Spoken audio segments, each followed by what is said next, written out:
അസ്സലാമു അലൈക്കും വറഹ്മത്തുള്ളാഹി വബറകാതുഹു. സ്നേഹനിധികളെ, ഫലസ്തീന്റെ മണ്ണിൽ പ്രിയപ്പെട്ട ഗസയിലെ മക്കൾ, റഫയിലെ മക്കൾ ദുരിതത്തിന്റെ അങ്ങേ അറ്റത്താണ്.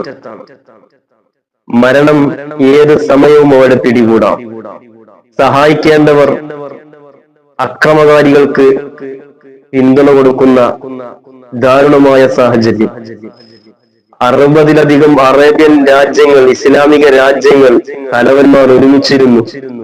ഗസയെ സഹായിക്കാൻ ഒരാൾക്കും ഒന്ന് അമേരിക്കക്കെതിരെ അല്ലെങ്കിൽ ഇസ്രായേലിനെതിരെ ശബ്ദമുയർത്താൻ സാധിച്ചില്ല. എന്നാൽ അതിനുശേഷം ഈ അക്രമങ്ങളൊക്കെ നടക്കുമ്പോഴും ഖത്തർ സായുധത്തിന്റെ പേരിൽ പുതിയ കരാറുകൾ ഒപ്പുവെക്കുകയാണ്. സൗദി അറേബ്യ ട്രംപിന്റെ പുതിയ ബിസിനസിന് കളമൊരുക്കി കൊടുക്കുകയാണ്. പാഠം ഇനിയും പഠിച്ചിട്ടില്ല ഇവരൊന്നും.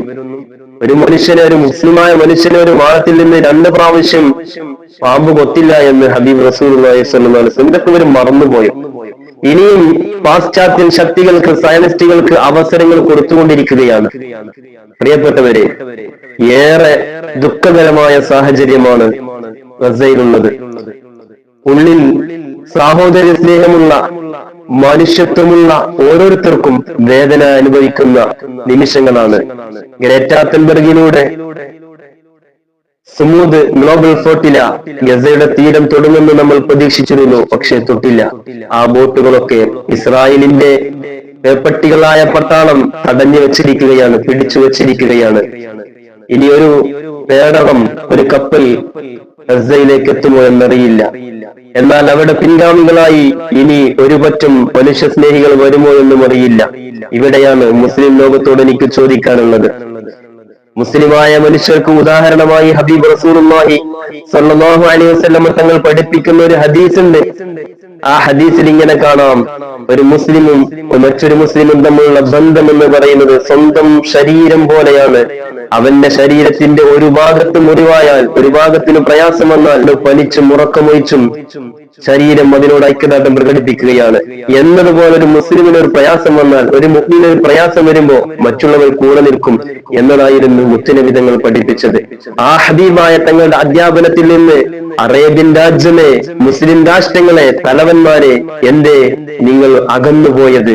ഇവിടെ ഒട്ടനവധി രാജ്യങ്ങളിൽ നിന്നുള്ള മനുഷ്യ സ്നേഹികൾ ഒരുമിച്ച് ചെറുകപ്പലുകളിൽ ഗസയുടെ തീരത്തേക്ക് എത്തിയെങ്കിൽ എന്തേ യുദ്ധക്കപ്പലുകളുമായി നിങ്ങൾക്ക് ഗസയുടെ തീരം തൊടാൻ കഴിയുമല്ലോ, എന്തേ നിങ്ങൾ ഇറങ്ങാത്തത്? ആ മക്കൾ വിളിച്ചു പറയുന്നില്ലേ? പരിശുദ്ധമായ ഖുർആൻ നമ്മെ ഓർമ്മപ്പെടുത്തിയിട്ടില്ലേ? എന്തേ അള്ളാന്റെ മാർഗത്തിൽ സമരസജ്ജരായി ഇറങ്ങാത്തത് നിങ്ങൾ? പാവപ്പെട്ട, അശരണരായ, ഒന്നും ചെയ്യാൻ സാധിക്കാത്ത, വളരെ ദുർബലമായ അവസ്ഥയിലുള്ള പാവപ്പെട്ട മുസ്ലിങ്ങളായ ചെറുപ്പക്കാർ, ഉമ്മമാർ, ഉപ്പമാർ, പിഞ്ചു മക്കൾ, അവർ നിസ്സഹായരായി നിങ്ങളോട് സഹായം ചോദിക്കുന്നില്ലേ ഓരോ ദിവസവും? എന്തേ നിങ്ങൾ ഇറങ്ങാത്തത്? അവർ റബ്ബിനോട് ഇരുകരം ഉയർത്തി പ്രാർത്ഥിക്കുകയാണ്. അവരുടെ പ്രാർത്ഥന ഇങ്ങനെയാണ്: റബ്ബനാ അഖ്രിജ്നാ മിൻ ഹാദിഹിൽ ഖർയത്തിൽ ളാലിമി അഹ്ലുഹാ വജഅൽ ലനാ മിൻ ലദുൻക വലിയൻ വജഅൽ ലനാ മിൻ ലദുൻക നസീറാ. റബ്ബേ, അക്രമികളായ ഭരണകൂടങ്ങളുള്ള, അക്രമികളായ പട്ടാളക്കാർ നിരന്നു നിൽക്കുന്ന ഈ ഭൂമികയിൽ നിന്ന് എങ്ങോട്ടെങ്കിലും ഞങ്ങളെ രക്ഷപ്പെടുത്തി തരണമേ. അല്ലെങ്കിൽ നിന്റെ ഭാഗത്തു നിന്നുള്ള സഹായം നൽകണം, നിന്റെ ഭാഗത്തു നിന്നുള്ള വലിയ നൽകണമെന്ന് അവര് പ്രാർത്ഥിച്ചുകൊണ്ടിരിക്കുകയല്ലേ? എന്തേ നിങ്ങൾക്ക് സഹായിക്കാൻ മനസ്സ് വരാത്തത്? അവർ നിങ്ങളുടെ സഹോദരന്മാരല്ലേ? ഇൻഷാ അല്ലാഹ് ഇതിനൊക്കെ പകരം ചോദിച്ചിരിക്കും. അവര് പറയുന്നുണ്ട്, ഓരോ പിഞ്ചുമോനും പിടഞ്ഞു വീഴുമ്പോ അവന്റെ ചുണ്ടുവിരൽ ഉയർത്തി അഹദ് എന്ന് വിളിച്ചു പറയുകയാണ്.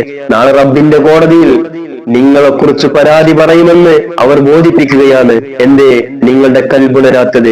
എന്തേ നിങ്ങളുടെ കണ്ണ് തുറക്കാത്തത്? പാവപ്പെട്ടവർ എഴുതി പിടിപ്പിക്കുകയാണ്. ഫലസ്തീന്റെ തൊട്ടുചാരത്ത് ഈജിപ്തിലൂടെ നൈൽ നദി ഒഴുകിയിട്ട് കുടിക്കാൻ ഒരു തുള്ളി വെള്ളം കിട്ടാതെ ഫലസ്തീനിലെ മക്കൾ പിടഞ്ഞു വീഴുകയാണ്. സമുദ്രത്തോളം വ്യാപ്തിയുള്ള എണ്ണപ്പാടങ്ങൾ അറേബ്യൻ രാജ്യങ്ങൾക്ക്, മുസ്ലിം രാജ്യങ്ങൾക്ക് ഉണ്ടായിട്ട് ആ ഫലസ്തീനിലെ പാവപ്പെട്ട പിഞ്ചോമനകൾ അതിക്രമം നേരിടുമ്പോ അവർക്കൊന്ന് പെട്ടെന്ന് ഹോസ്പിറ്റലിലെത്താൻ അവിടെ ആംബുലൻസുകൾ പ്രവർത്തിക്കാൻ ഇന്ധനമില്ല, അവിടെ ഹോസ്പിറ്റലുകളിൽ ജനറേറ്റർ വർക്ക് ചെയ്യാൻ ഇന്ധനമില്ല. നിങ്ങളല്ലേ അവർക്കത് കൊടുക്കേണ്ടത്. അവർ റബ്ബിനോട് പരിഭവം പറയും, അവർ റബ്ബിനോട് പരാതി പറയും. നിങ്ങളെ കുറിച്ച് ഓർത്തോ, 50 ദശലക്ഷം സൈന്യങ്ങൾ ഇസ്ലാമിക രാജ്യങ്ങൾക്കുണ്ടായിട്ട് ഒരു പട്ടാള വ്യൂഹത്തെ പോലും മറക്കാത്ത അറേബ്യൻ ഭരണാധികാരികളെ അവർ നിങ്ങൾക്കെതിരെ നാളെ റബ്ബിനോട് കേസ് പറയും, അവർ നാളെ റബ്ബിനോട് പരാതി പറയും. തുർക്കി തൊട്ടടുത്തുള്ള രാജ്യമല്ലേ, ഇസ്ലാമിന്റെ പേരിൽ വളർന്ന് പന്തരിച്ച രാജ്യമല്ലേ, ഇസ്ലാമിക ഭരണകൂടങ്ങൾക്ക് ഖിലാഫത്തിന് ഇസ്ലാമികമായ ഭരണകൂടങ്ങൾ നിലനിന്നിരുന്ന രാജ്യമല്ലേ. എന്തേ ഈ പ്രശ്നത്തിന് നിങ്ങൾ ഒരു ശബ്ദം ഉയർത്തിക്കൊണ്ട്, ഒരു പട്ടാളത്തെ അയച്ചുകൊണ്ട് പരിശുദ്ധമായ ആ പാവപ്പെട്ട ഗസയിലെ മക്കളെ നിങ്ങൾ സഹായിക്കാതിരുന്നത്? എന്തേ അതിന് നിങ്ങൾ മറന്നുപോയത്? അവർ നിങ്ങൾക്കെതിരെ റബ്ബിനോട് പരാതി പറയും. ഓരോ ഇസ്ലാമിക രാജ്യ ഭരണകൂടങ്ങളും തൊട്ടടുത്തുള്ള സഹായിക്കേണ്ട രാജ്യങ്ങളെ നിങ്ങളൊക്കെ മാറി നിന്നപ്പോഴും അമുസ്ലിം രാജ്യങ്ങളായ ഇറ്റലിയും സ്പെയിനും ഒക്കെ മുൻപന്തിയിൽ വന്ന് സ്പെയിൻ ഓരോ ദിവസവും ലോകത്തെ നെറ്റിച്ചുകൊണ്ടുള്ള പ്രഖ്യാപനങ്ങൾ നടത്തുകയാണ്. നോക്ക് നിങ്ങൾ, ഫ്ലോട്ടിലേക്ക് സഹായമായി യുദ്ധക്കപ്പലുകൾ സപ്പോർട്ടിന് അയച്ചിരുന്നു. അവർ അമേരിക്കയിൽ നിന്ന് വരുന്ന യുദ്ധക്കപ്പലുകളെ സഹായിക്കാൻ വരുന്ന യുദ്ധ സാമഗ്രികളെ തടഞ്ഞു വെച്ചു. അവർ ലോകകപ്പ് ഫുട്ബോളിലേക്ക് ഇസ്രായേൽ എന്ന രാജ്യം വന്നാൽ ഞങ്ങളുടെ രാജ്യത്തെ പറഞ്ഞയക്കില്ല എന്ന് പ്രഖ്യാപിച്ചവർ. എന്തൊക്കെയാണ് ഇസ്രായേലിന്റെ എല്ലാ ഉൽപ്പന്നങ്ങളെയും ബഹിഷ്കരിച്ചവർ? എന്തേ അറേബ്യൻ രാജ്യങ്ങളെ നിങ്ങൾ ഇപ്പോഴും അവരെ വാരിക്കൊണ്ടിരുന്നത്? എന്തേ നിങ്ങൾ അവരെ പടിക്ക് പുറത്തു നിൽക്കാത്തത്? നിങ്ങളും അവരും തമ്മിൽ എന്തോ ഉള്ളിൽ ബന്ധമുണ്ട്, അതിന്റെ ഒരു അനുരണനം മാത്രമാണ് ഇപ്പോൾ കണ്ടുകൊണ്ടിരിക്കുന്നത്. നിങ്ങളുടെ മടിയിൽ കനമുണ്ട്, റബ്ബിന്റെ മുമ്പിൽ മറുപടി പറയേണ്ടി വരുമെന്ന് എന്റെ പ്രിയപ്പെട്ട ഗസയിലെ സഹോദരങ്ങൾക്ക് വേണ്ടി നിങ്ങളോട് പറഞ്ഞുകൊണ്ട് അവസാനിപ്പിക്കുകയാണ്. വാഖിറു ദഅവാനാ അൽഹംദുലില്ലാഹി റബ്ബിൽ ആലമീൻ. അസ്സലാമു അലൈക്കും വറഹ്മത്തുള്ളാഹി